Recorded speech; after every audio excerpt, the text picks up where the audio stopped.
Hi, my name is Ryan Rydell. I live here in New York City, and I go to the Church of Jesus Christ of Latter-day Saints.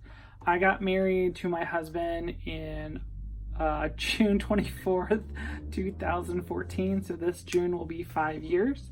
Today is April 5th, and it is 12:39 p.m., and about 2 hours ago, some friends of mine sent me a very fun message saying the first president shares message from General Conference leadership session. So the November 2015 policy encouraged state presidents to excommunicate members based on gay marriage, and then it also banned our children from blessings, baby blessings, which is very important to members of the Church of Jesus Christ of Latter-day Saints. And then it also barred our children from baptism, which is something. So this article from mormonnewsroom.org, which the link will be below, reads, so I'm going to read it to you, and beware, there might be some crying. President Dallin H. Oaked instructs that the gospel of Jesus Christ teaches us to love and treat all people with kindness and civility. Even when we disagree, God has promised all blessing to those who strive to keep his commandments, and we have the duty to bear one another's burdens that they may be light. While we cannot change the Lord's doctrine, we want our members and our policies to be considerate of those struggling with challenges of morality.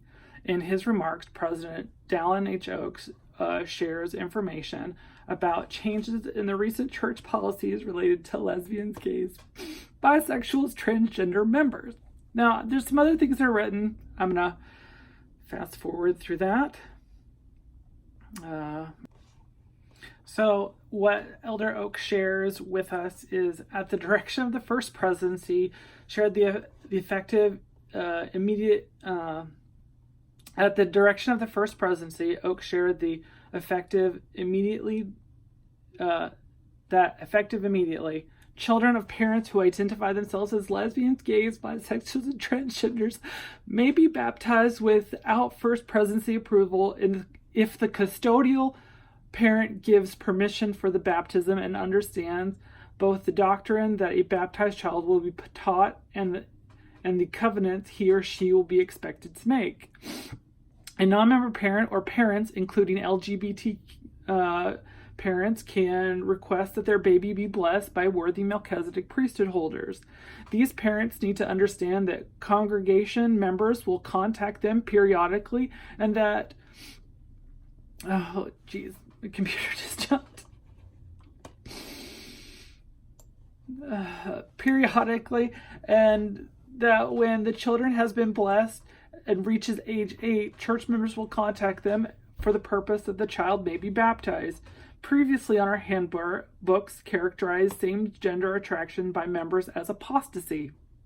While we still consider such a marriage to be serious transgression, it may not be threatened as treated as apostasy for purpose of church discipline. Instead, the immoral conduct in heterosexual or homosexual relationships will be treated as the same way. The very positive policies announcing this morning should help affect families. In addition, our members' effect to show more understanding, compassion, and love should increase respect and understanding among all people of goodwill. We want to reduce the hate and contention so common today.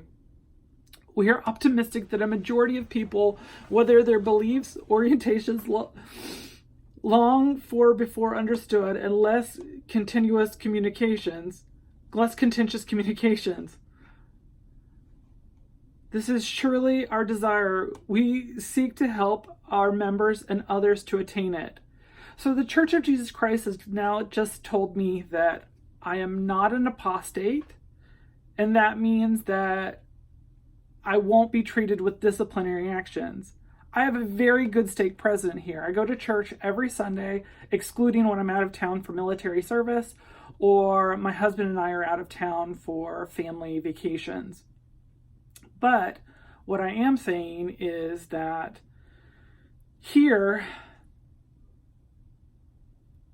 no longer I'm no longer subject to getting removed from my church that I love. It's been a very hard time for me since the November policy of 2015, which seemed like it was based in it. I couldn't wrap my hand around it. I've talked to many members of the church who were like, the church will never change, it'll never bend, it'll never do anything. And I personally believe that it has to change. It really does have to change. And the church has changed, and the church is making changes. And the church understands that we want to reduce the hate and contention so common today, that they understand that there's contention on both sides of this, because we as an LGBT community feel very attacked by a lot of these policies. And here you are understanding that A, there's contention, and B, that now you're trying to rectify two huge things. I know that for my family here in New York, that I'm part of a dual religious household. My husband's Jewish.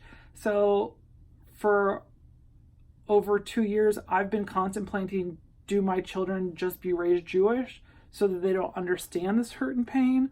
Or do they get to have these blessings in their lives? I have a great ward. I have a stake president who also has been helpful for me to understand how much our Heavenly Father loves us. He's been talking to me since November-ish about a disciplinary action and what is it that I want and what is it that I want to see happen. All I've ever wanted to do is just go to church, sit in the back row, drink my Diet Dr. Pepper, and listen to speakers, go to Sunday school with people who I love and care for, and enjoy the wonderful betterment that is part of our community as members of the Church of Jesus Christ of Latter-day Saints. Through the revelation of President Nelson, and here we have President Oaks, the biggest proponent of who doesn't like us as an LGBT community. I think it's a big thing that the church had him say these things, because he's been so derogatory towards us as a people. And I am thankful for when this came out, how this came out. To me, this is a true answer to my prayers. I feel like in the last couple weeks when we would talk about in Sunday school and in Elders Quorum, we talk about preparing to understand our Heavenly Father's direction through understanding General Conference. I've never, ever felt like he's ever answered one of my prayers until today through General Conference. So I am thankful. And now, as my kids grow up, I can have them be a part of a church that I've grown and loved so much about. Again, thanks for listening to me. And I hope that this is something that is bringing your family closer together, because for me, my family has driven the church between me being gay and the rest of my family. So I don't have a relationship with them. And I hope that this prevents other people from losing relationships with their family. So Heavenly Father truly does love us.